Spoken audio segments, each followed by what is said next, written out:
এবং এই চারটি কারণ বলার পরে বিপদ থেকে উত্তরণের পথ এবং পন্থা কি সে নিয়েও কিঞ্চিত পরিমাণ আলোচনা করবো ইনশাআল্লাহ। মুহতারাম হাজিরিন, বিপদ আসার অনেকগুলো কারণ রয়েছে। সর্বপ্রথম হলো বিপদ আসে, আল্লাহ পাক রব্বুল আলামিন কখনো কখনো বান্দাকে বিপদে ফেলেন, তার উপর আযাব দেন, গজব দেন।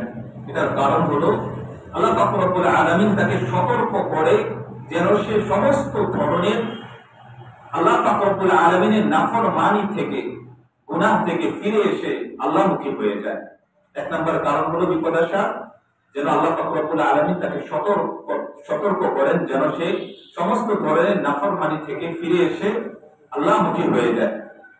আল্লাহ পাক রব্বুল আলামিন সূরা আস-সাজদার 21 নম্বর আয়াতের মধ্যে বলেছেন, রব্বুল আলামিন বলেন, وَلَنُذِيقَنَّهُم مِّنَ الْعَذَابِ الْأَدْنَىٰ دُونَ الْعَذَابِ الْأَكْبَرِ لَعَلَّهُمْ يَرْجِعُونَ। আমি মাঝে মধ্যে তোমাদেরকে বড় বিপদ আসার পূর্বেই তোমাদেরকে লঘু বিপদের মাধ্যমে পরীক্ষা করি, যেন তোমরা আমার সমস্ত নাফরমানি থেকে, গুনাহের কর্ম থেকে ফিরে আসো। সর্বপ্রথম কারণ কি?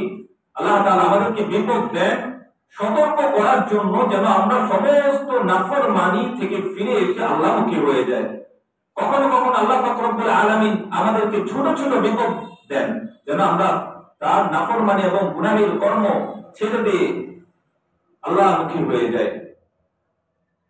কিন্তু আফসোসের বিষয় হলো, আজকে আমাদের উপর নানান ধরনের বিপদ আল্লাহ তাআলা দিয়ে থাকেন, সতর্ক করার জন্য দেন যেন আমরা তার দিকে ফিরে আসি, কিন্তু আমরা ফিরে আসি না। বরং যদি আমরা সামান্য ইবাদত আগে করতাম, আমার উপর যদি বিপদ আসে, তাহলে আমরা আরো ওই যে সামান্য ইবাদত করতাম ওইটাও ছেড়ে দেই। আল্লাহ দিয়েছিলেন বিপদ আমাদেরকে যেন আল্লাহর ইবাদত আরো বাড়িয়ে দেই, যেন তার নাফরমানিগুলোকে ছেড়ে দেই, যেন দুনিয়ার সমস্ত তাগুতি কর্মগুলোকে, শয়তানি কাজগুলোকে বর্জন করে তার দিকে ফিরে আসি, সেই জন্য দেন। কিন্তু হিতে বিপরীত হয়। কি বিপরীত হয়? যাও একটু ইবাদত করতাম, সেটাও কি করি? ছেড়ে দেই। সূরা তাওবার 126 নম্বর আয়াতে এটাই বলেছেন, أَوَلَا يَرَوْنَ أَنَّهُمْ يُفْتَنُونَ فِي كُلِّ عَامٍ مَرَّةً أَوْ مَرَّتَيْنِ ثُمَّ لَا يَتُوبُونَ وَلَا هُمْ يَذَّكَّرُونَ। তারা কি লক্ষ্য করে না তাদেরকে প্রতি বছর একবার কিংবা দুইবার বিপদ আযাব গজব, বিপদ বালা মুসিবত দিয়ে থাকি, মাঝে মধ্যে করোনা ভাইরাস দিয়ে থাকি, দুর্ভিক্ষ দিয়ে থাকি। তারা কি এসব লক্ষ্য করে না? প্রতি বছর আমি একবার দুইবার তাদের উপর নানান ধরনের কঠিন কঠিন শক্ত শক্ত আযাবগুলো দিয়ে থাকি, অথচ তারা লা ইয়াতুবুন, তারা তওবা ইস্তিগফার করে তারা আমার নাফরমানি থেকে ফিরে আসে না। ওয়ালা হুম ইয়াযাক্কারুন, তারা এই সমস্ত বিপদ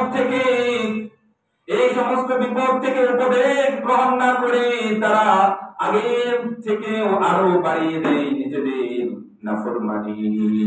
আল্লাহ তাআলা আমাদেরকে বিপদ দেন, ছোট ছোট লঘু লঘু বিপদ দেন তার নাফরমানি ছেড়ে তার দিকে ফিরে আসার জন্য। কিন্তু আমরা কি করি? যে আমলগুলো আমরা আগে করতাম সেগুলোকেও কি করে দেই? ছেড়ে দেই। আল্লাহ এই জন্য বলেছেন সূরা তাওবার 126 নম্বর আয়াতের মধ্যে, তারা কি লক্ষ্য করে না যে প্রতি বছর আমি তাদেরকে নানান ধরনের বিপদে ফেলি, নানান ধরনের ভাইরাস আমি তাদের মধ্যে পাঠিয়ে দেই, নানান ধরনের মুসিবতের মধ্যে আসমানি গজব, জমিনি গজব তাদেরকে আমি দেই। কিসের জন্য দেই? তারা এই সমস্ত নাফরমানি থেকে ফিরে এসে আল্লাহমুখী হয়ে যায়, আমার মুখী হয়ে যায়।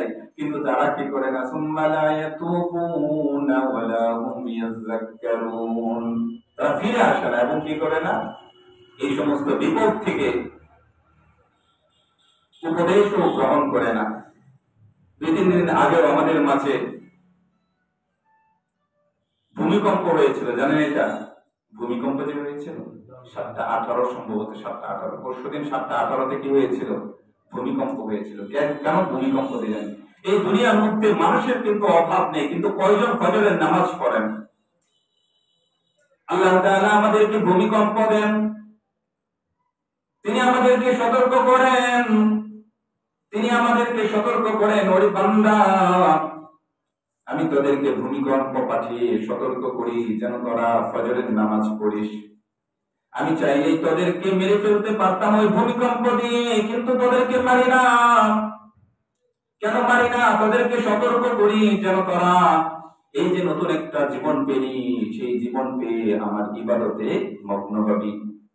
কিন্তু তারা না না না, তওবা ইস্তিগফার করে নাফরমানি থেকে ফিরে আসিস না, বরং যে সমস্ত আমল করতি সেগুলো ছেড়ে দিস। এই তো বিপদ আসার কয়টা কারণ? 5টা বলবো আর কি, কিন্তু কয়টা বললাম? একটা, যে আল্লাহ তাআলা আমাদেরকে বিপদ আপদ মাঝে মধ্যে দেন, পরীক্ষা করেন, হালকা হালকা ছোট ছোট বিপদ দেন। কেন বিপদ দেন? যেন আমরা আল্লাহ তাআলার যে সমস্ত ছোট ছোট নাফরমানি আছে সেগুলো ছেড়ে দিয়ে আল্লাহমুখী হয়ে যায়। দ্বিতীয়, আল্লাহ পাক রব্বুল আলামিন বিপদ আমাদেরকে দেন এর দ্বিতীয় কারণ হলো যখন আমাদের মাঝে সীমা লঙ্ঘন করতে করতে আমরা কুফর এবং শিরকির মধ্যে নিমজ্জিত হয়ে যাই। যখন আমরা আমাদের সীমা লঙ্ঘন যখন অতিমাত্রায় বেড়ে যায় এবং আমরা সীমা লঙ্ঘন করতে করতে কুফর এবং শিরকি পর্যন্ত করে ফেলি, তখন আল্লাহ পাক রব্বুল আলামিন আমাদের উপর বালা মুসিবত দিয়ে থাকেন। কোরআনুল কারীমের মধ্যে এরকম 6টা জাতির কথা উল্লেখ রয়েছে যারা সীমা লঙ্ঘন করতে করতে একটা সময় শিরক এবং কুফরের মধ্যে নিমজ্জিত হয়ে গিয়েছিল। সর্বশেষ কি করলেন? যখন ফিরল না তখন তাদেরকে সমূলে ধ্বংস করে দিলেন। নাউযুবিল্লাহ। এক, নূহ জাতিকে, নূহ আলাইহিস সালামের জাতি কি করত? জুলুম, অত্যাচার, অন্যায়, অবিচার করে বেড়াতো, কুফর এবং শিরকে নিমজ্জিত ছিল। তখন আল্লাহ পাক রব্বুল আলামিন নূহ আলাইহিস সালামকে পাঠালেন নবী বানিয়ে। তিনি মানুষকে এসে বুঝালেন, ওগো আমার উম্মত, তোমরা যে সীমা লঙ্ঘন করছো, আল্লাহর ব্যাপারে কুফরি এবং শিরকিতে নিমজ্জিত হচ্ছ, এগুলার জন্য তোমাদের পরিণতি আখিরাতে ভালো হবে না। তোমরা এই সমস্ত কুফর এবং শিরক ছেড়ে দিয়ে এক আল্লাহর দিকে ফিরে আসো। কিন্তু তারা মানে নাই। আল্লাহ পাক রব্বুল আলামিন তাদেরকে কোটি কয়েক মানুষজনকে যারা ঈমানদার ছিল, শিরকি এবং কুফরিকে ছেড়ে দিয়ে নূহ আলাইহিস সালামের দাওয়াতকে কবুল করে নিয়েছিল, তাদেরকে ছাড়া বাকি যারা ছিল সকল উম্মতকে সমূলে মহাপ্লাবন দিয়ে ধ্বংস করে দিলেন। সামুদ জাতি, তারা শিরক এবং কুফরের মধ্যে এমন ভাবে নিমজ্জিত ছিল, রব্বুল আলামিন হুদ আলাইহিস সালাতু ওয়াস সালামকে, সালেহ আলাইহিস সালাতু ওয়াস সালামকে পাঠালেন। সালেহ আলাইহিস সালাতু ওয়াস সালাম সামুদ জাতিকে এসে বললেন, ওগো উম্মত, তোমরা যে কুফর এবং শিরকে নিমজ্জিত হচ্ছ, এই কুফর এবং শিরকি তোমাদের জন্য ভালো বয়ে আনবে না। দুনিয়াতেও তোমরা ক্ষতিগ্রস্ত হবে, আখিরাতেও তোমরা ক্ষতিগ্রস্ত হবে। সুতরাং এই সমস্ত শিরকি এবং কুফরি ছেড়ে দিয়ে এক আল্লাহর দিকে ফিরে আসো। সামুদ জাতি সালেহ আলাইহিস সালাতু ওয়াস সালামের এই দাওয়াতের কথা তারা মেনে নিল না, বরং তারা সালেহ আলাইহিস সালাতু ওয়াস সালামকে মুজিজা হিসেবে যে উটনি দেওয়া হয়েছিল, সেই উটনিকে হত্যা করলো এবং শিরক এবং কুফরি আরো বাড়িয়ে দিল। আল্লাহ পাক রব্বুল আলামিন সাথে সাথে তাদেরকে ভূমিকম্প দিয়ে সমূলে ধ্বংস করে দিলেন। তিন নম্বর জাতি হলো হুদ আলাইহিস সালামের আদ জাতি। তারা কুফর এবং শিরকের মধ্যে নিমজ্জিত ছিল। হুদ আলাইহিস সালাম আসলেন, এসে বললেন, ওগো আমার উম্মতের দল, তোমরা যে শিরক এবং কুফরে নিমজ্জিত আছো, এটা তোমাদের জন্য ভালো বয়ে আনবে না। তোমরা দুনিয়া এবং আখিরাত উভয় জাহানের মধ্যে ক্ষতিগ্রস্ত হবে। সুতরাং তোমরা কুফর এবং শিরকি ছেড়ে দিয়ে এক আল্লাহর দিকে ফিরে আসো, তাহলে তোমরা দুনিয়াতেও সফল কাম হবে, আখিরাতেও সফল কাম হবে। কিন্তু তারাও কি করে নেয়? মানল না। হুদ আলাইহিস সালামের কথা তারা গ্রহণ করলো না। আল্লাহ পাক রব্বুল আলামিন তাদেরকে একাধারে 7 দিন 8 রাত ঘূর্ণিঝড় দিয়ে সমূলে ধ্বংস করে দিলেন। এরপরে শুআয়ব আলাইহিস সালাতু ওয়াস সালামের কথা, শুআয়ব আলাইহিস সালাতু ওয়াস সালামের জাতি ছিল মাদিয়ান জাতি, তাদের কথা কোরআনের মধ্যে উল্লেখ আছে। তারাও শিরক এবং কুফরে নিমজ্জিত ছিল, পাশাপাশি তারা ওজনে কম দিত। শুআয়ব আলাইহিস সালাতু ওয়াস সালামকে আল্লাহ পাঠালেন। শুআয়ব আলাইহিস সালাতু ওয়াস সালাম মাদিয়ান জাতির কাছে আসলেন, এসে বললেন, ও আমার উম্মতের দল, তোমরা যে কুফর এবং শিরকে নিমজ্জিত আছো, এটা তো তোমাদের দুনিয়া এবং আখিরাত উভয়টা ক্ষতিগ্রস্ত করে দিবে, ক্ষতিগ্রস্ত হবে তোমরা। সুতরাং এই কুফর এবং শিরকে ছেড়ে দিয়ে এক আল্লাহর দিকে ফিরে আসো, এক আল্লাহর ইবাদত করো, আমাকে আল্লাহর নবী হিসেবে মেনে নাও। কিন্তু মাদিয়ান জাতি ওজনে কম দেওয়া থেকে বিরত থাকলো না এবং কুফর এবং শিরকি ছাড়লো না। তখন আল্লাহ পাক রব্বুল আলামিন একটানা 7 দিন গরম দিলেন। তাদেরকে এমন গরম দিলেন, গরমের ঠেলায় তারা তাদের নিজের কাপড় চোপড় সব খুলে ফেললেন। এক পর্যায়ে তারা যেখানে যায় সেখানে শুধু গরম আর গরম। এক পর্যায়ে তারা মাটি খুঁড়ে থাকতে লাগলো, কিন্তু মাটির নিচে গিয়েও রেহাই পেল না, রক্ষা পেল না, সেখানেও গরম, শুধু অগ্নি আর অগ্নি।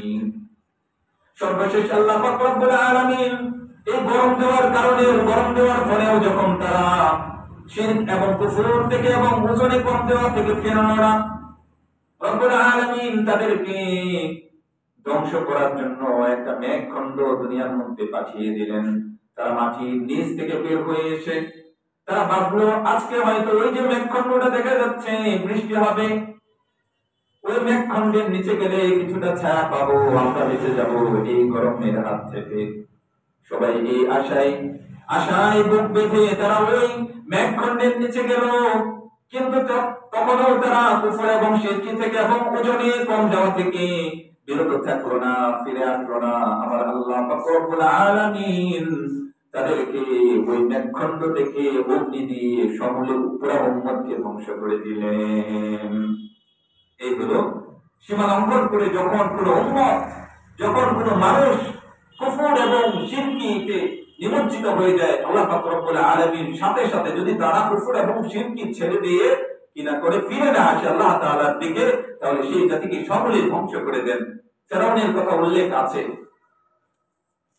সেই জমানার মধ্যে ফেরাউন এবং ফেরাউনের বাহিনী সীমা লঙ্ঘন করতে করতে সীমা লঙ্ঘনের এমন পর্যায়ে পৌঁছে গিয়েছিল যে ফেরাউন নিজেকে খোদা দাবি করলো। তখন মুসা আলাইহিস সালাতু ওয়াস সালামকে ফেরাউনের কাছে পাঠালেন, ওগো মুসা, যাও তুমি দাওয়াত দাও, গিয়ে ফেরাউনকে বলো যে তুমি আল্লাহ হও, আল্লাহ একজন আছে। মুসা আলাইহিস সালাতু ওয়াস সালাম ফেরাউনের কাছে গেলেন, যাওয়ার পরে বললেন, ওগো ফেরাউন, তুমি যে নিজেকে আল্লাহ দাবি করো, তুমি তো প্রকৃতপক্ষে ইলাহ নও, তুমি হলো মাখলুক, তোমারও একজন খালেক আছে, তিনি হলেন আমার আল্লাহ। খালেক কে? আল্লাহ। মুসা আলাইহিস সালাতু ওয়াস সালামের দাওয়াত কবুল করলো না, প্রত্যাখ্যান করে ফেললো ফেরাউন। সাথে সাথে ঘোষণা দিল, কিসের আবার আল্লাহ তাআলা, আনা রাব্বুকুমুল আ'লা, আমি তো সবচেয়ে বড় রব। নাউযুবিল্লাহ, আমি তো সবচেয়ে বড় রব। আবার আল্লাহ কোথা থেকে আসলো? আমার আল্লাহ তাদের কি করলেন? ফেরাউনকে বিপদ দিলেন, মুসিবত দিলেন। যেন প্রথমে ছোট ছোট মুসিবত দিলেন। আল্লাহ তাআলার একটা সুন্নাত হলো আল্লাহ ছাড় দেন কিন্তু ছেড়ে দেন না। ফেরাউনকে তিনি সুযোগ দিলেন যেন মুসার কথায়, মুসার দাওয়াতে কুফর এবং শিরকি এবং তার এই যে জুলুম, অত্যাচার, স্টিম রোলার সে বনু ইসরাইলের উপর চালাতো, সেই অত্যাচার থেকে যেন ফেরাউন ফিরে আসে তার দল দল দিয়ে।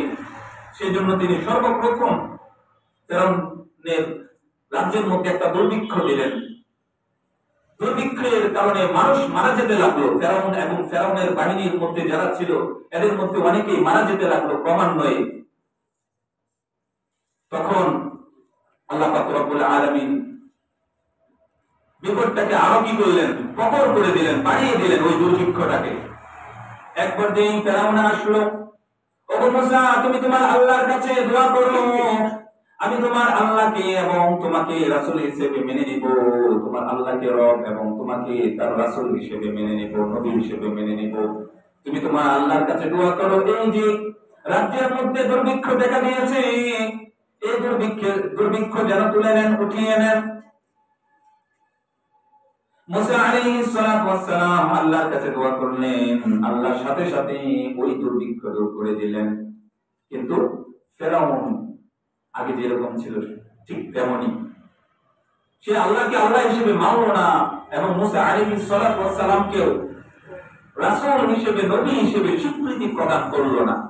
আল্লাহ পাক রব্বুল আলামিন আবার আরেক বিপদ দিলেন, বন্যা দিলেন। পুরা তারা যেখানেই যায় সেখানেই বন্যা, ঘরে গেলেও বন্যা, বিল্ডিং এর উপরে যদি উঠে সেখানেও বন্যা, শুধু পানি আর পানি।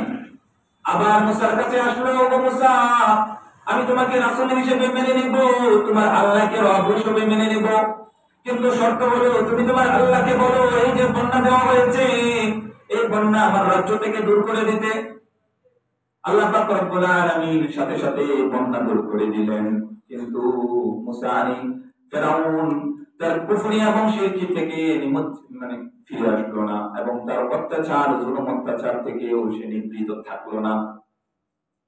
এবার আল্লাহ পাক রব্বুল আলামিন পঙ্গপালের বিপদ দিলেন।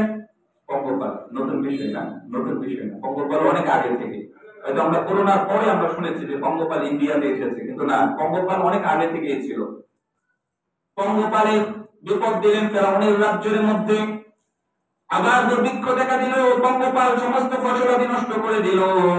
তারা যখন ফসল উৎপন্ন করত, ফসল ফলাতো, সমস্ত ফসল কি করত, পঙ্গপালে খেয়ে ফেলত।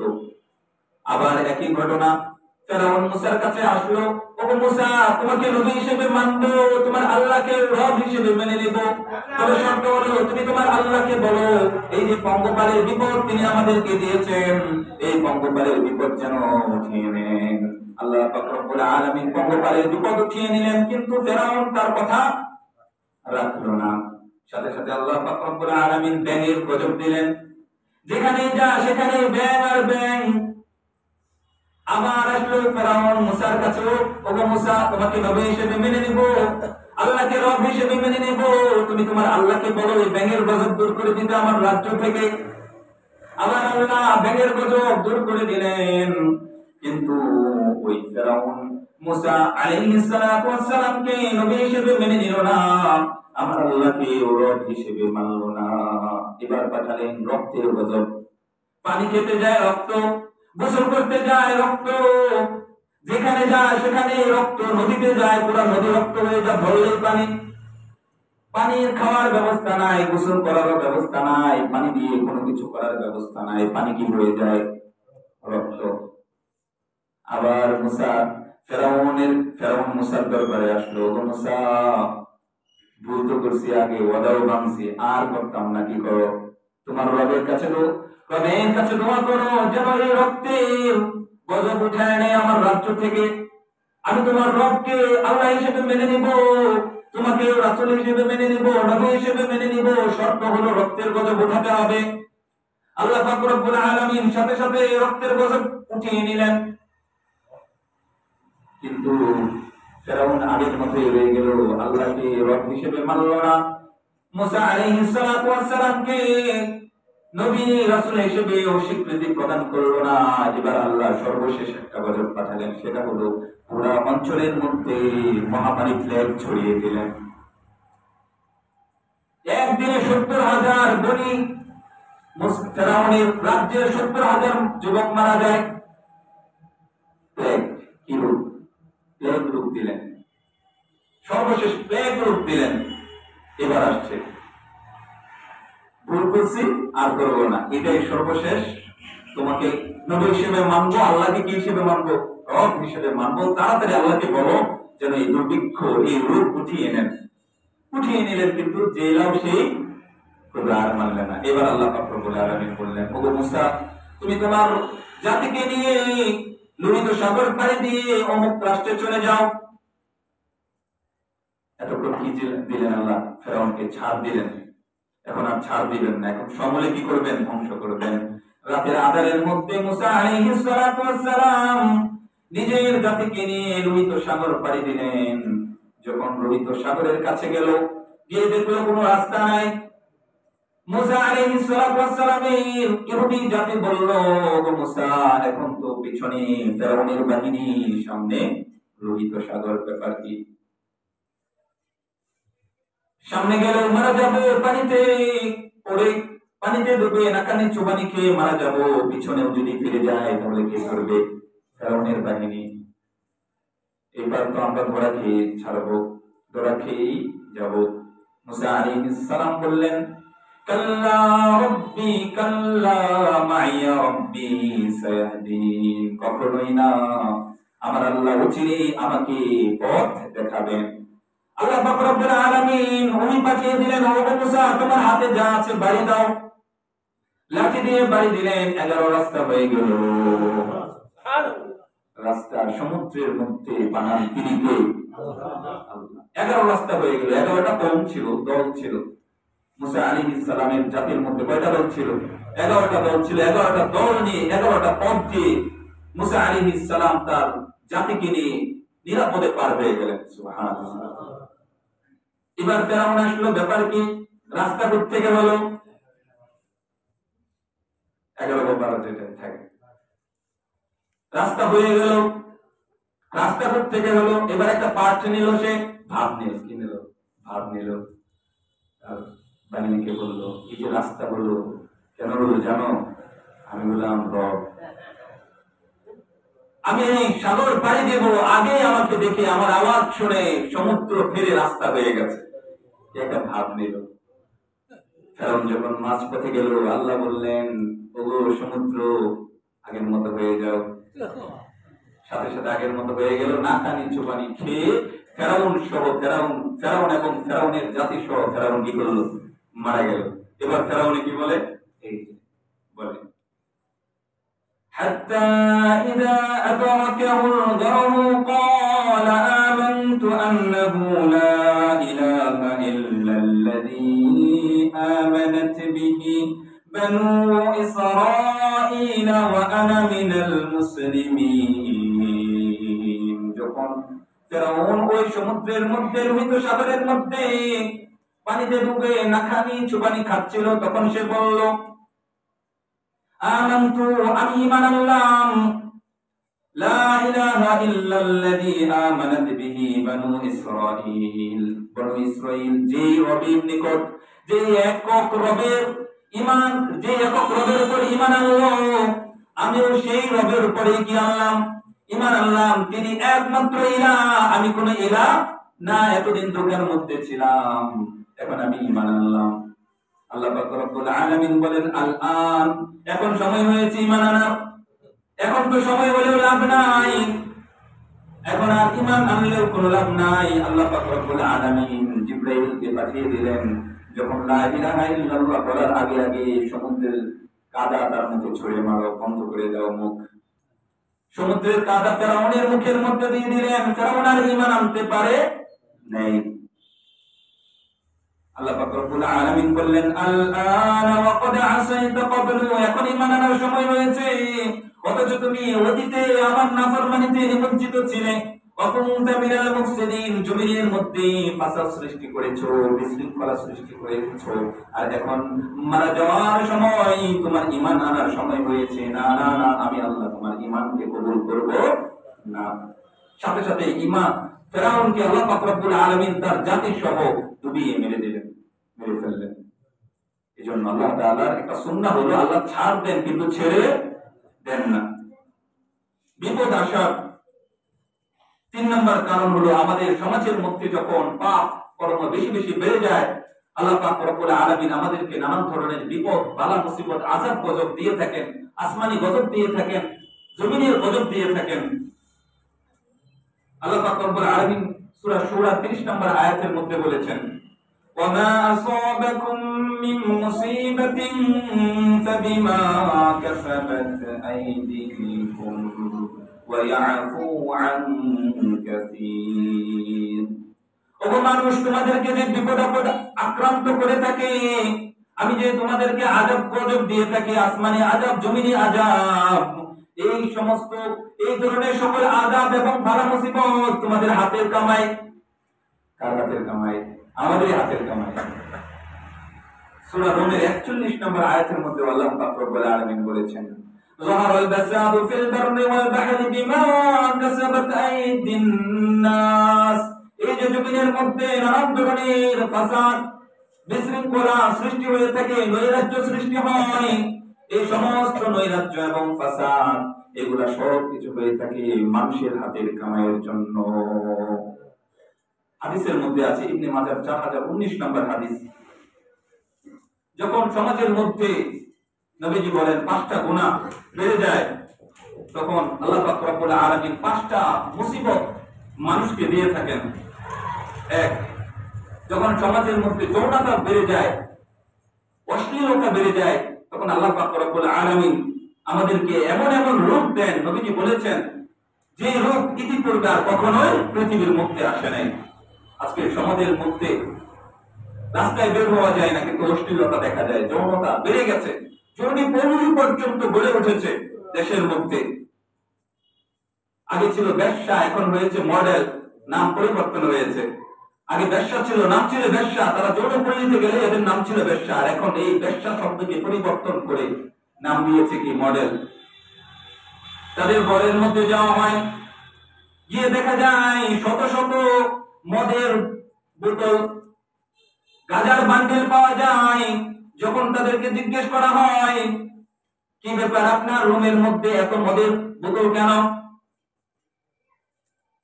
ওই মডেলকে যখন জিজ্ঞেস করা হয় ব্যাপার কি, এত মদের বোতল কেন, এত গাঁজার পটলি কেন, ওই মডেলকে বলে তখন বলে এগুলো তো আমি সাজিয়ে রেখেছি। সাজানোর জন্য? কি জন্য? মদ দিয়ে কি মানুষ ঘর সাজায়? হ্যাঁ, যৌনতা বেড়ে গেছে। কিন্তু সবচেয়ে আফসোসের বিষয় হলো যৌনতা বাড়লেও আজকে আমরা, আমাদের সমাজ, আমাদের রাষ্ট্র, সরকার এদের বিরুদ্ধে কোনো পদক্ষেপ নিচ্ছে না, অথচ তারা সবাই অবগত আছে এই সম্পর্কে।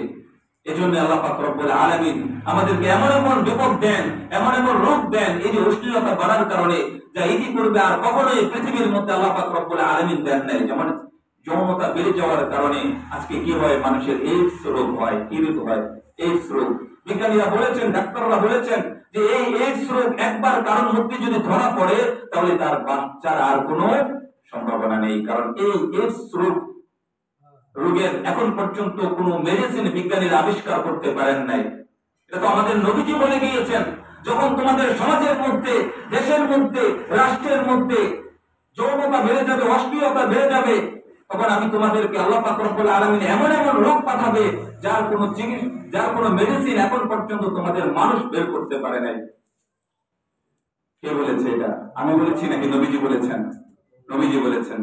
দ্বিতীয়, যখন সমাজের মধ্যে ওজনে কম দেওয়া হয়, তখন আল্লাহ পাক রব্বুল আলামিন আমাদেরকে দুর্ভিক্ষ এবং কঠিন কঠিন বালা মুসিবত দিয়ে থাকেন। ওজনে কম, আজকে ওজনে কম দেওয়া হয় না?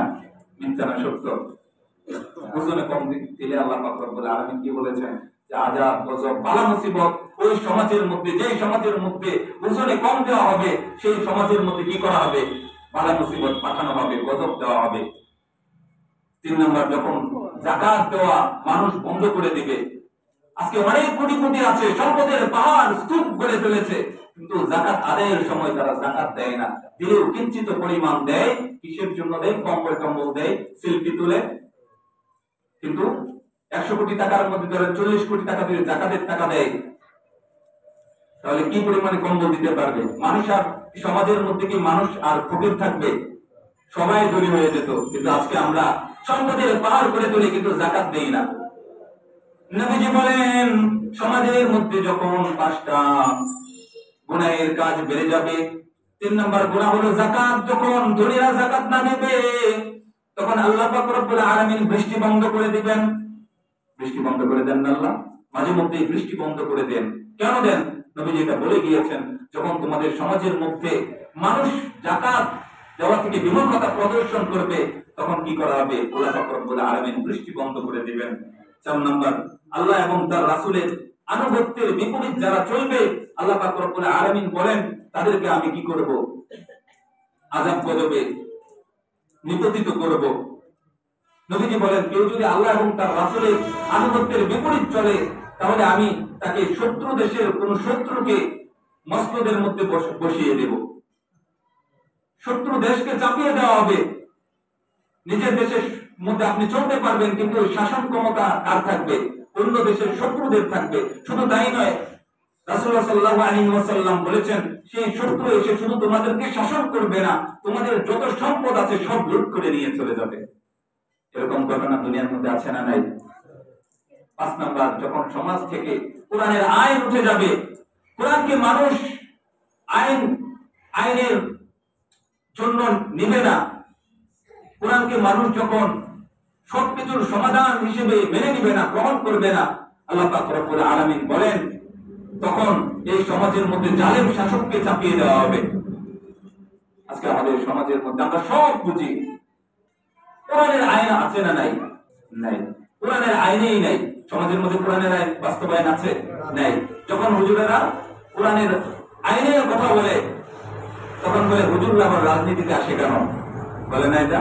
বলে কিনা? বলে কিনা? বলে হুজুররা আবার রাজনীতির কি বোঝে? কেন তারা রাজনীতির মধ্যে আছে?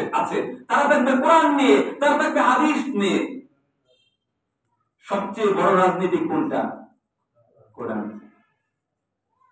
নবীজি বলেন যখন মানুষের মধ্যে 5টা গুনাহের কাজ চালু হয়ে যাবে, যখন মানুষ কোরআনের আইনকে মাথা পেতে মেনে নেবে না, কোরআনের আইনকে গ্রহণ করবে না, তখন আল্লাহ পাক রব্বুল আলামিন জালেম শাসককে তাদের উপর বসিয়ে দেওয়া হবে, লুটপাট করে নিয়ে যাবে। অন্য দেশের শত্রুরা এসে তবু তারা কিছুই করার থাকবে না। এই যখন আমাদের মধ্যে বেশি বেশি পাপ কাজ বেড়ে যাবে, আল্লাহ পাক রব্বুল আলামিন আমাদেরকে বেশি বেশি কি দিবেন? আযাব গজব, বালা মুসিবত আমাদেরকে দিবেন। বা বিপদ আপদ আসার 4 নম্বর কারণ হলো যখন অন্যায় জুলুম দেখে মানুষ চুপ থাকে। সমাজের মধ্যে যখন অন্যায় জুলুম হয়, যখন মানুষ চুপ থাকবে, অন্যায়ের বাধা না দেবে, বাধা দেওয়ার সামর্থ্য থাকা সত্ত্বেও যখন বাধা না দেবে, রাসূলুল্লাহ সাল্লাল্লাহু আলাইহি ওয়াসাল্লাম বলেছেন এই সমাজের মধ্যে আল্লাহ তাআলার আযাব আসবে। নাউযুবিল্লাহ।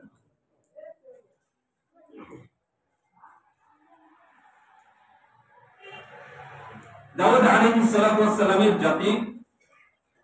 জাতির জন্য আল্লাহ পাক রব্বুল আলামিন শনিবারে মাছ ধরা নিষিদ্ধ করে দিয়েছিলেন, এটা জানেন?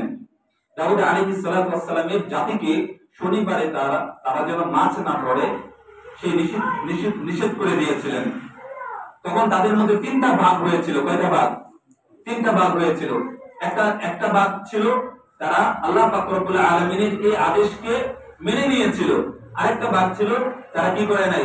বুদ্ধি খাটালো, আরে আল্লাহ তাআলা তো বলেছেন যে আমাদেরকে শনিবারে মাছ না ধরে না খাইতে, সুতরাং আমরা কি করব? আয়েল দিয়ে বেড়া দিয়ে আটকে রাখবো শনিবারের মাছগুলোকে, রবিবারে কি করব? এগুলোকে ধরে ধরে খাবো। দুইটা দল। তৃতীয় দল হলো যারা আল্লাহ তাআলার এই আদেশকে মেনে নিল কিন্তু অন্যায় কি করলো না?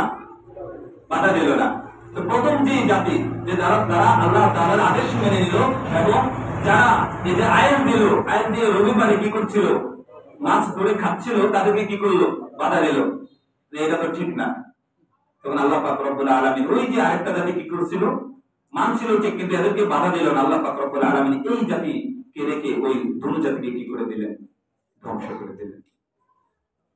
নবীজি বলেন, আল্লাহ পাক রব্বুল আলামিন বলেন, ওয়াত্তাকু ফিতনাতান লা তুসিবান্নাল্লাযীনা যালামু মিনকুম খাসসা ওয়া'লামু আন্নাল্লাহা শাদীদুল ইকাব। ওগো মানুষ শুনে রাখো, যখন আসমানি জমিনি আযাব গজব তোমাদের উপর আসবে, এটা শুধু তোমাদের মধ্যে যারা অন্যায় করে, অবিচার করে, কুফর শিরকের মধ্যে নিমজ্জিত থাকে, আমার নাফরমানিতে নিমজ্জিত থাকে, তাদের উপরেই আসবে না। মনে রেখো, যারা তাদেরকে কুফর এবং শিরকি থেকে বাঁচিয়ে রাখলো না, অন্যায় কাজ থেকেও ফিরিয়ে রাখলো না, বাধা দিল না, শক্তি থাকা সত্ত্বেও, শুধু ওই নাফরমানদেরকে মারবে না, আমার আযাব এসে সাথে সাথে যারা অন্যায় কাজ দেখার পরেও, শক্তি থাকার পরেও বাধা দেয় নাই, আমি আল্লাহ নাফরমান এবং ওই অন্যায় দেখার পরও যারা বাধা দেয় নাই উভয় দলকেই মেরে দিব, মানে কি করবো, ধ্বংস করে দেব। হাদিসের মধ্যে আছে, আমরা ফাযাইলে আমলের কিতাবটা যখন পড়বো, যে নবীজি সাল্লাল্লাহু আলাইহি ওয়াসাল্লাম একটা উদাহরণ দিয়েছেন, যে বলেছেন যে তোমাদের মধ্যে কেউ জাহাজ দিয়ে কোথাও যাচ্ছিল, তখন জাহাজটা হলো দুই তলা, নিচের তলা বাসীদের যখন পানির প্রয়োজন হয় তখন উপর তলা থেকে গিয়ে কি করতে হয়, পানি আনতে হয়। তখন নিচতলাবাসী এই আহম্মকেরা ভাবলো যে আমরা বারবার উপর তলায় গিয়ে পানি নিয়ে আসি, বারবার তাদেরকে বিরক্ত করি, কি দরকার বিরক্ত করার, আমরা কি করি, যেহেতু সমুদ্র দিয়ে যাচ্ছি, এই সমুদ্রের জাহাজ যদি এদিক দিয়ে আমরা নিচ দিয়ে ফুটো করে দিতে পারি, তাহলে তো পানি আমরা অটোমেটিক্যালি পানিও পেয়ে যাবো, উপর তলাবাসীকেও কি হবে না, বিরক্ত করা হবে না। এখন বলুন, নবীজি প্রশ্ন করছেন, এবং এই সাহাবায়ে কেরামের দল তোমরা বলো, যদি উপরতলাবাসী নিচতলাবাসীকে বাধা না দেয়, তাহলে কি শুধু নিচতলাবাসী মারা যাবে নাকি উপরতলাবাসীও মারা যাবে? উভয় দলই মারা যাবে। তো এই জন্য আমরা যে সমস্ত কারণগুলো বললাম বিপদ আসার, আল্লাহ পাক রব্বুল আলামিন আমাদেরকে